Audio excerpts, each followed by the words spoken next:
Hello everyone and welcome back to continuing coverage of YETICON 4, October 18th, 2025, Black Sky Brewery, Denver, Colorado. My name is Corey, member of the Rocky Mountain Yetis Old School Magic the Gathering Club, host club of this event. For round 3, we have Peter Simpson and Brian Mann, both returning players to the YETICON feature table. Let's take a look at Peter's deck. Here it is. It is Shops, Shops, and More Shops. We see 4 Mishra's Workshop, a lot of the dual lands giving us access to the blue, white, and black. We've got a bunch of the expensive old school artifacts in the form of Su-Chi, Triskelion, Tetravus. I see 4 copy artifacts. I see a lot of blue power. We've got some blue Psyblast right there with the Randy artwork. Something to notice, everybody, and just remember is that mana burn is in effect. So when you see a Su-Chi and you see somebody taking 4 damage during combat on their Su-Chi, that is because mana burn is in effect in the Atlantic rules here. So Su-Chi is not a risk-free play when we're playing in Atlantic. Now let's take a look at Brian's deck. Brian, the Eternal Spice Master, coming back to YETICON, just with a lot of cards we've seen before. You know, Angry Mob, we got Preacher, we got Evil Presence. Let's really talk about it here. So Brian is kind of a white, black, blue control deck. What Brian is looking to do is to turn your lands into swamps and then swamp walk over them with Bog Wraith and also punish you for having swamps with the Angry Mob, which gets stronger and stronger the more swamps you have. There's a lot of text on Angry Mob, but just something to keep in mind. As you attack, it grows for every swamp your opponent has. So you're taking your opponent off of their lands by coming through with your Angry Mob and your Evil Presence to turn swamps. Cyclopean Tomb can also turn 1 land per turn into a swamp. Semi-permanently, it can turn into a swamp, and they stay a swamp until Cyclopean Tomb leaves play, and then 1 upkeep at a time, lands can become back to their normal state. I'm not sure how relevant that will be, as the games will likely be over one way or the other by the time Angry Mob, Bog Wraith, and all of those artifact creatures are taken care of. Let's go ahead and take a look at game number 1 in this fiery matchup. And here we go with game 1. Get your Mire counters ready at home, everyone. Good luck to both players, Peter and Brian, both taking a look at their cards. Peter on your left, Brian on your right. Peter says, let's go. Brian goes first. We have a Factory and a Sapphire. Unfortunately, here in round 3, we start to run into a little bit of a glare problem. That is an Icy Manipulator on Peter's side. The light kind of changes with the sun throughout the day, so we did have to turn to an overhead light that did make some glare on the top part of Peter's board. So I'll try to keep everything straight if I can. So Peter does have a Workshop, a Mox, and an Icy Manipulator up there in the center of the board. There's a Mishra's Factory on Peter's side. Peter looking at Brian's start as well. Brian with a Scrubland Factory and blue Mox. Peter pulling some of his mana sources down. That Icy Manipulator is the glary card right there up on the top. Brian plays down a Tundra. Well fixed on mana are our players, and looks like Peter in the end step is tapping the Mishra's Factory on Brian's side. There's a Tundra of his own, plays Peter. Peter tapping 4, and there is a Su-Chi. That's the 4/4, and then when it dies, add 4 mana. And now Peter plays a copy artifact on the Su-Chi. So what we're looking at there is we have a Su-Chi and a copy of Su-Chi, and then an Icy Manipulator. So 8 damage on the board. But remember, mana burn is in effect, so if one of those artifacts goes to the graveyard, the Su-Chis, Peter has to spend those 4 mana. He does have a Mishra's Factory on the board, so that is an easy mana sink. So if any one of those Su-Chis go to the graveyard, he can just put 4 or 8 mana into the Mishra's Factory before he passes the phase, before you leave the phase and take mana burn. So while Su-Chi is not a 0 risk play, if you do have access to Factory, you always have an immediate mana sink. There is a Chaos Orb from Brian. Brian is tapping 2 more for a balance. And indeed, we may have Su-Chis going to the graveyard. Peter, I do believe, will put his Su-Chis away, and he does put all 8 mana into that Mishra's Factory. And that happens after the resolution of that. Now Brian is casting a Swords on the Factory. So the Factory goes away. And Peter should go up to 20, I believe, because he should gain life, the 2 life from the Factory that got swordsed. So Brian does take advantage of that. He forces Peter to activate the factory into a man land, to a creature land, and then he can swords it after the balance is resolved. There is another icy manipulator, so now the icy count is 2 on Peter's side. Brian untaps and says, upkeep, what are we doing? That's how I'd say it too. We're going to tap the Tundra and then proceed to draw. 1 icy manipulator is up and ready for Peter. Ancestral Recall. Brian draws 3. We have another Mox and another Mishra's Factory. On the end step, Peter will tap 1 factory and untap himself. 2 icy manipulators up there on the top of Peter's board.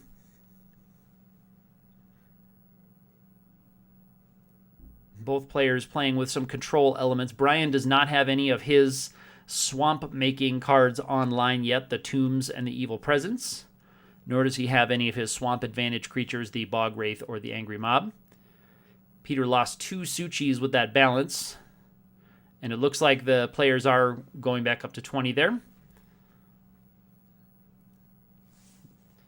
Players did find that line. We've got mana, mana, mana from both sides. I'm not sure if we're in Brian's upkeep or if he drew. Peter may be thinking about tapping here if we're in the upkeep, although when the board state is this significant, it's hard to know exactly what to tap in the upkeep. There is the Cyclopean Tomb. Brian can pay 2 during his upkeep to put a mire counter on 1 land to turn it into a swamp. And then that swamp remains, the mire counter remains on the land until the Cyclopean Tomb goes away, and then after that point, every upkeep of Brian's, 1 mire counter will be, or all the mire counters will be removed from 1 land at a time. So the lands slowly turn back into their normal state. There's another copy artifact, and it looks like we're copying the Icy Manipulator. That's 3 copies of it now. Cyclopean Tomb's Oracle text is kind of wild. I would suggest you read it, but I don't actually suggest you read it. Peter now with a very heavy control package on the board, with 2 vanilla Icy Manipulators and 1 copied. So Brian is going to turn that factory into a swamp, give it a mire counter, and Peter looks like flips the land upside down to indicate it's been turned into a swamp. So Brian does have a very slow process here of dealing with every one of those lands. We have, Brian looks like is reading the text of Cyclopean Tomb. Yeah, and that has to be done during Brian's upkeep. So it's not exactly free. You do need to pay 2 during your upkeep. There's another copy artifact, and I believe we're now looking at 4 Icy Manipulators on Brian's side. Brian is now going to turn that Mishra's Workshop into a swamp. So slowly taking Peter off of his mana. The Workshop still taps for black. So Brian taps, or looks like Peter taps 3 lands, taps 3 mana at the end step, maybe to try to tap Brian, close to tap Brian out. Although Peter's factory is turned into a swamp, so that one is not going to be coming in for any offense. Brian does have 2 untapped factories.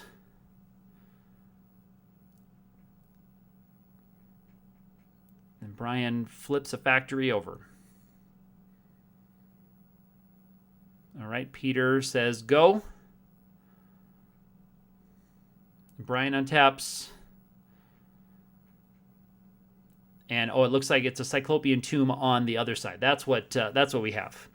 Pardon me, I misread that. So Peter has his own Cyclopean Tomb, so he's turning Brian's lands into swamps. Apologies that I missed that. So both players in possession of a Cyclopean Tomb, turning each other's lands into swamps.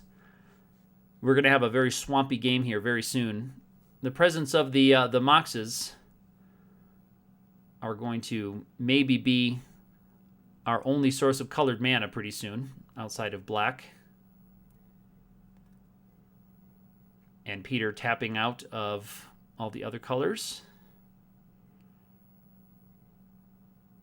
I believe it's 3 Icy Manipulators and 1 Cyclopean Tomb on Peter's side. And so there's another one, tapping 2 and turning Brian's other factory into a swamp. So Brian has 2 tapped Mishra's Factory swamps. There's a Demonic Tutor. That you can cast through the old Cyclopean Tomb. No problems casting DT. And Peter definitely doesn't mind casting that one. And what to go for here. Another big artifact, possibly, to put some pressure on the board. Brian does have a Chaos Orb on the battlefield.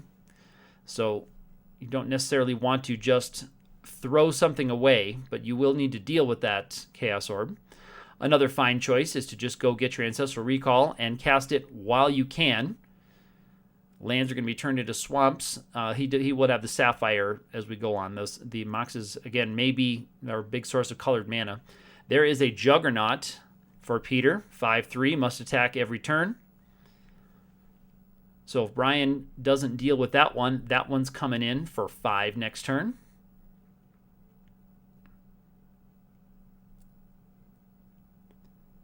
Wonder if Brian is looking for one of his swamp threats, the Angry Mob or the Bog Wraith.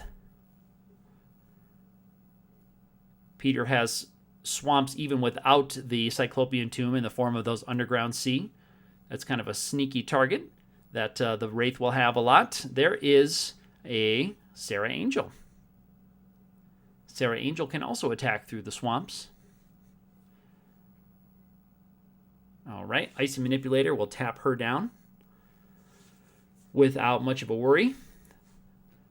And Peter will make another land a swamp for Brian. So Brian has, looks like 3 swamps.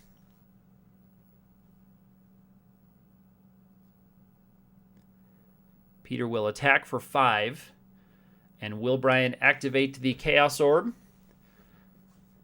Looks like he is. Okay, there's the Juggernaut. Brian about to attempt the flip.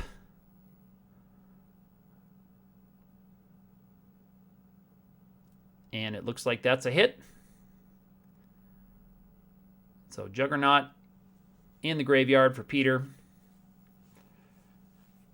With so many control pieces on the board, this game isn't too much closer to unstabilizing here. And Peter will play out maybe another Icy right there. I missed that a little bit with the glare. If Peter picks it up and taps it, we'll see what it is. Yeah, as the light changes throughout the day in the venue, glare becomes more and more of an issue. Apologies for that again.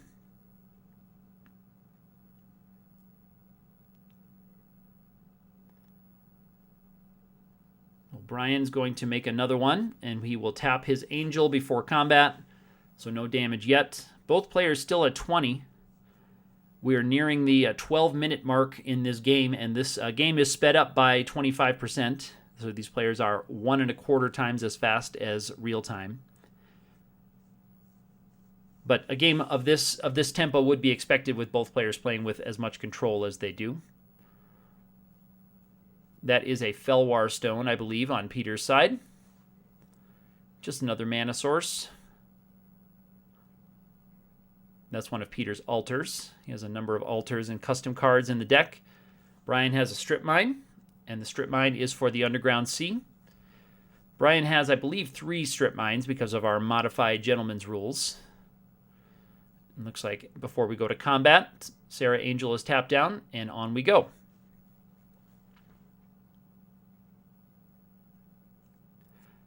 That Glare artifact might actually be City in a Bottle. That might be Peter's. I think he had a main deck City in a Bottle. And I don't think that impacts Brian too terribly much in the pre-board games in the main deck. Okay, Peter untaps.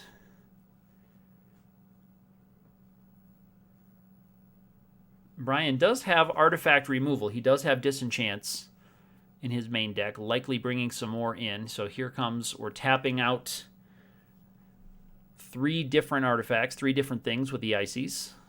And so Brian will tap his white sources. Yep, so he'll have access to blue and black. So in Brian's upkeep, he's getting everything tapped. That is a Felwar stone, neatly altered one.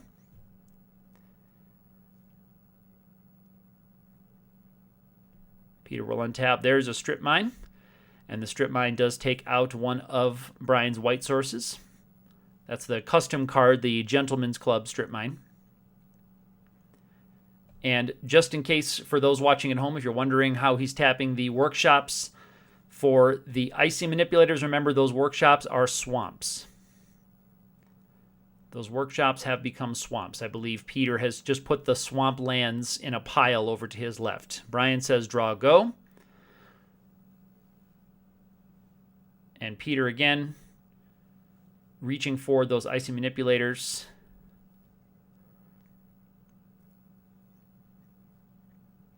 There's a Black Lotus for Peter. Brian untaps. And again, we see everything tapped down. There is a disenchant on the copy artifact. That is the Cyclopean Tomb copy. So what will happen now is each of Peter's upkeeps, Brian will get one land back. So as Peter untaps each of Peter's upkeeps, Brian should get one land back. So Brian untaps, and the players are talking about what happens with Cyclopean Tomb. The lands aren't permanently swamps, but they also don't all revert to their original state after it leaves play. It's more complicated than that. So players rightly checking the Oracle text, making sure they understand. And again, you can look up the Oracle text on that one, but I don't recommend you do. You might have a headache reading that one. The way the Oracle text words, making one land at a time go is kind of challenging because it removes all Mire counters, which may have come from other lands or other effects. There's other cards from other places in Magic that add a Mire counter to a land, so you actually remove all Mire counters from a land that has had no Mire counters removed from Cyclopean Tomb yet. So Brian is going to flip over the Tundra. He does get a Tundra back. And next of Peter's upkeeps, I believe he will get another one back. I'm not sure about the timing, if Brian did that in Brian's upkeep or in Peter's upkeep.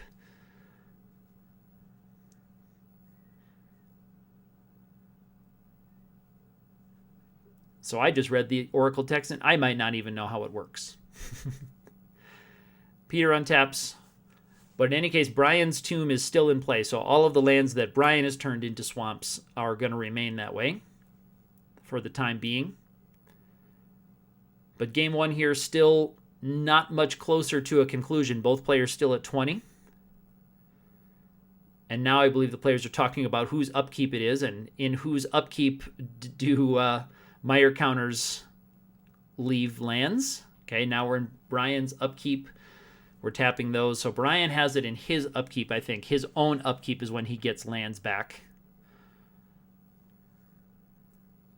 from the Cyclopean Tomb.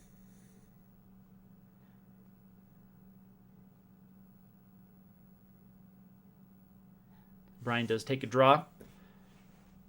1-for-1 artifact removal is tough with how many control pieces are on the board. There's a disenchant on one of the icy manipulators. So now we're down to 2 icy manipulators. If Brian can get rid of 2 more, then we can start getting through with the Sarah. There is another Juggernaut. So Juggernaut's going to be coming through. Counterspell. Juggernaut goes to the bin. And Brian continues on. Untapping. And Brian flips up another land. So now Brian has all of his lands back. There is a strip mine. But taking Peter off of his colors right now is going to be tough to do with all that jewelry on the board. Anyway, Brian does get in for 2 with a factory. So putting Peter down to 2 ices does allow Brian to squeeze 2 damage through. Peter's tapping those swamps and some jewelry, and there is a Tetravus, the 4/4 flyer. On the stack, Brian is tapping a couple of blue, and looks like we have a counterspell for Tetravus. And Brian goes to untap. That's the end of Peter's turn. Let's see if we will have a little more damage squeezed through this time. Brian's going to go to combat. Looks like we're going to light up both factories. Pete's going to tap down the Angel and 1 factory. I believe Brian is indicating some kind of a pump there. No pump. He just lets that tap happen. And Brian does play a Time Walk. So that's going to allow a big chunk of damage to come through because both of Peter's ices are tapped. And so Brian is going to be able to get through with these this time. So the Angel and 2 factories. Peter goes to 8. That was quite a big swing. So Brian did get in there for 8. Okay, Peter is tapping 6 again. It looks like that is a Triskelion. That's one of the custom card Triskelions. You see the 3 counters on it. Brian will Psyblast, targeting Peter. So not the Triskelion, just a Psyblast to the top. Brian untaps, goes to draw, plays a Plains, and there is a Psyblast to the dice there. So quick ending to the game after a kind of slow middle of the game as both players establish pretty heavy control. That was a City in a Bottle, by the way. And then Brian is able to Time Walk his way for an 8 damage attack, and then back-to-back Psyblasts are enough to do the final 8. So let's see what these players can find in their sideboards as we go on to Game 2. And for Game 2 in this 3rd round matchup, both players taking a look at their opening 7s, deciding mulligans, figuring out what we're doing. Brian is putting 1 back. Pete, I believe, also put 1 back. He plays out a Tundra, Black Lotus, and there's an Ancestral Recall, so that will take care of any card disadvantage we might have. That's a nice turn 1 start. Pass the turn to Brian. Brian has an Underground Sea, a Blue Mox, and says go. Black Lotus still on the board for Pete. 2 Tundras now, sacking the Lotus, and 1 more. That is a Suchi. Suchi gets countered. No mana burn there on the countered, so that is an altered Suchi you see. And down it goes. Brian plays a Factory and passes back. There is a Time Walk, 2 mana for Peter. Doing the old Cycle Walk. Unfortunately, doesn't hit another land drop, and so Brian quickly takes advantage by strip mining. So Brian knocks a strip mine there. He's going to disenchant in response on Brian's Sapphire, and Brian will tap, activate, and come in. With a disenchant going to the graveyard, pretty safe thing to do. There's a Blue Mox on Peter's side, and Peter says go. Brian has the Scrubland. And as Brian activates the Factory, that's a Swords to Plowshares on the Factory, so Brian's going to go up to 22. That's one of our custom Swords to Plowshares with Randy from South Park. South Park, kind of a sub-theme of our YETICONs. Anyway, Brian has a Soul Ring. There's a copy artifact for Peter. I believe he's copying the Soul Ring. Both players pointing to it. Thank you, players. Makes it easier on the commentary side. So Peter with access to plenty of mana, especially the colorless mana he needs for his workshop plan. Speaking of workshop plan, there it is right there. And there is 6 mana for, I believe it's a Triskelion. Apologies for the glare again. So Triskelion comes into play, and he pops Brian for 3. That's one of the Awesemo custom Triskelion cards that another more South Park themed came in just this year for YETICON. The Awesemo Triskelion custom cards. So Brian able to answer the threats so far, countering the Suchi, disenchanting the Awesemo Triskelion there, and there is a Suchi and Juggernaut back-to-back. So Brian lets the Suchi resolve. Juggernaut is coming in, Brian taking a look, and he's going to disenchant the Suchi. And Peter is going to take 4 points of mana burn. Probably did that on the end step. Brian probably said, let's go to the end step. And then in that end step, you get 4 colorless mana, and you do take 4 burn. Again, Suchi showing the drawback there. All right, anyway, he's coming in for 5 with a Juggernaut. Brian with another 1-for-1 answer in the Disenchant.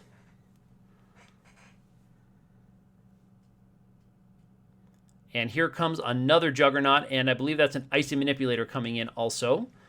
Brian responding to the Icy Manipulator with a counter spell. So another Juggernaut is on the board, though. 5 more damage coming in every turn.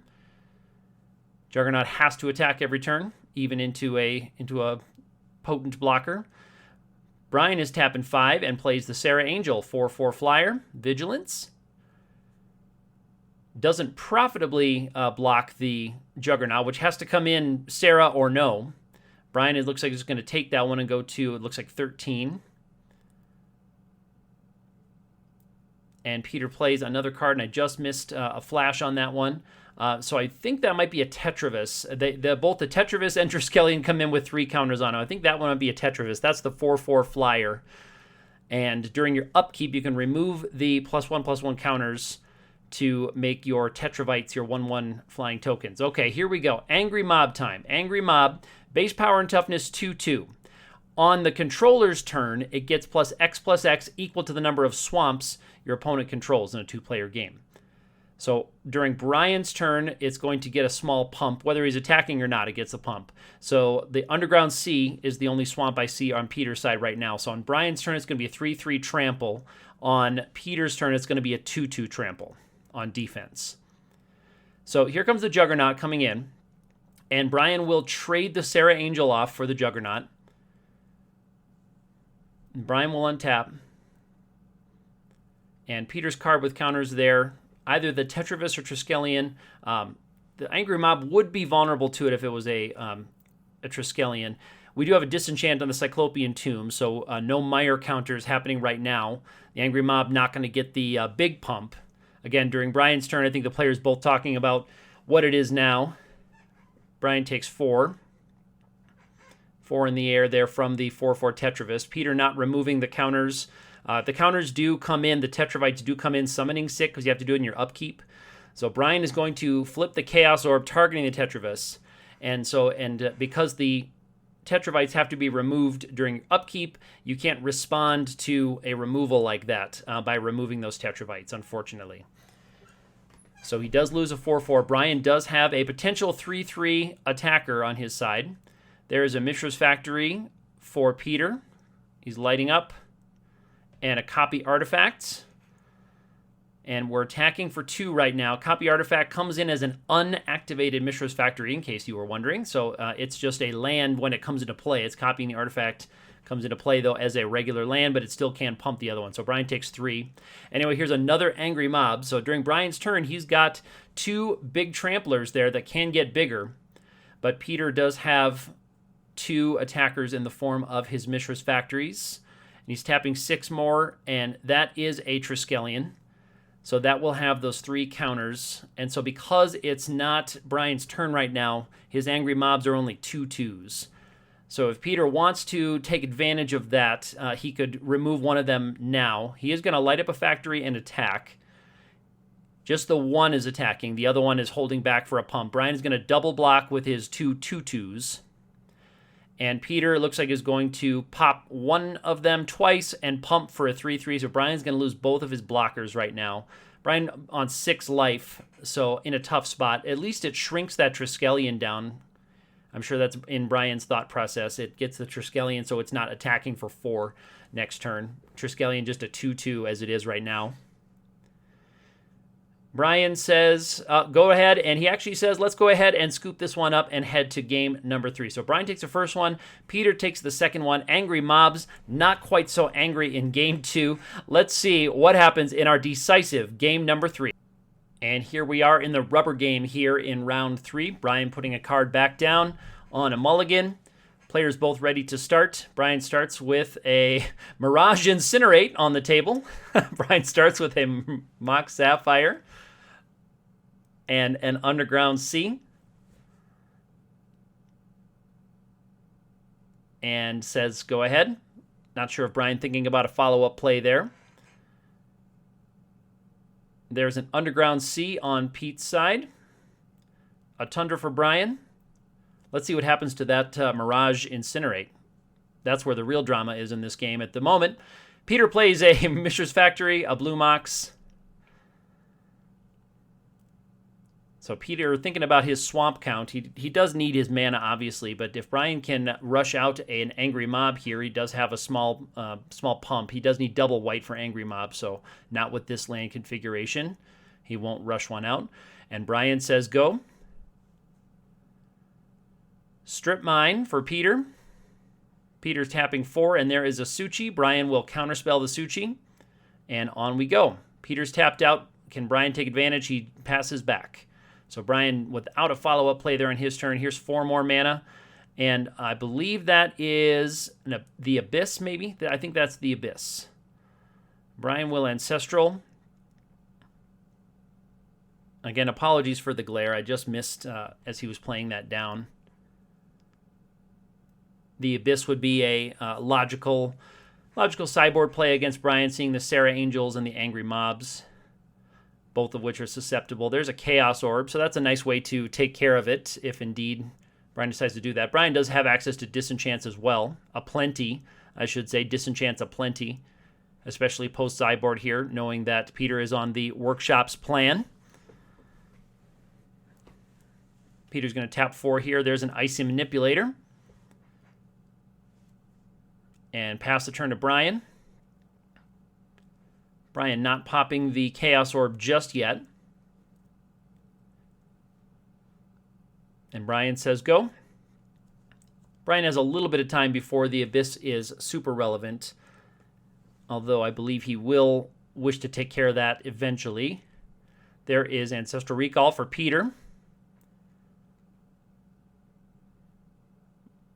Brian has not resolved an Ancestral this game, so Peter's going to be ahead in cards significantly for the time being. Here's a Strip Mine on Brian's, trying to decide which white source. The Tundra is the play. Leaves the... Oh. We have a new Strip Mine played. So the Strip Mine from the previous turn takes out 1 land, and he plays the Strip Mine as his land for turn, I believe is what the players are just double-checking on. I believe that Strip Mine was in play before this turn. We can roll the tape back if we need to, but too late at this point. This game's been played well in the past. But I believe that's what the players are talking about, and I believe we're correct here. So Brian with no white sources right now. Peter observing that Brian's threat so far needing double white in the Sarah and in the Angry Mob. Peter is activating factories, and he's going to cast a copy artifact. Brian's going to, in response to the copy artifact, is going to Psyblast the factory. The way that works is he will, the Mishra's Factory that's activated will not be on the board by the time the copy artifact comes into play, so they won't be a valid target anymore. So it doesn't target an artifact when you cast it. It comes in as a copy of something when it resolves. So I believe Peter chose to have it come in as a copy of the Icy Manipulator. So it doesn't fizzle because it's lost what you thought the target was going to be. There's another copy artifact.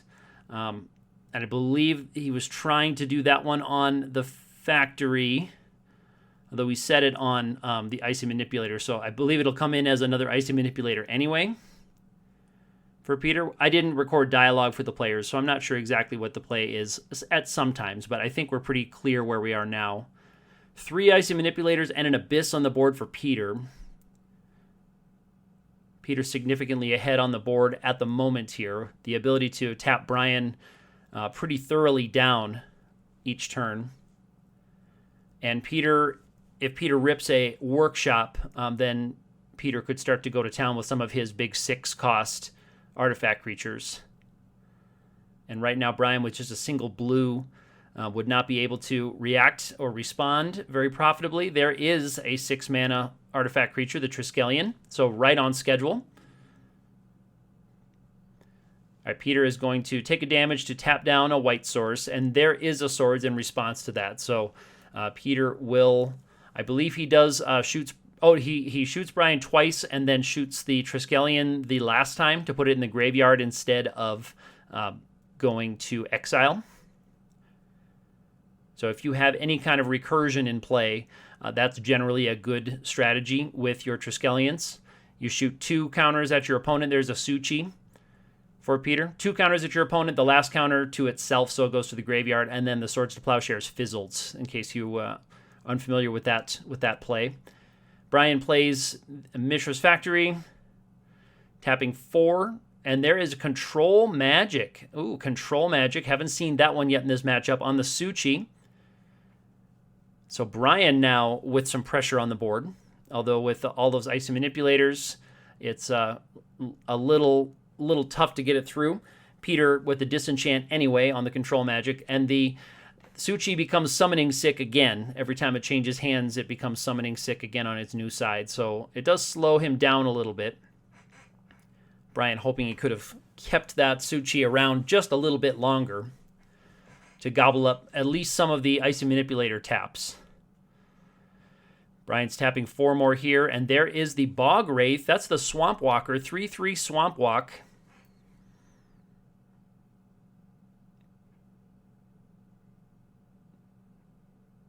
And that one is an okay play. All right, so it looks like we are, tapping.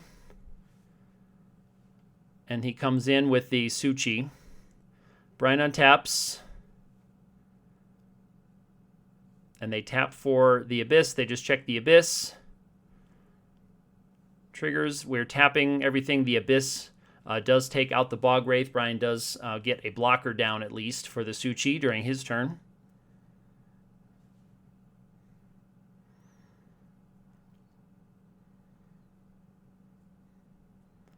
Brian will tap down and Time Walk. And the dice you see right there means we are in turns, everybody. So the time in the round has been called. We are in game 3. We have 5 turns remaining.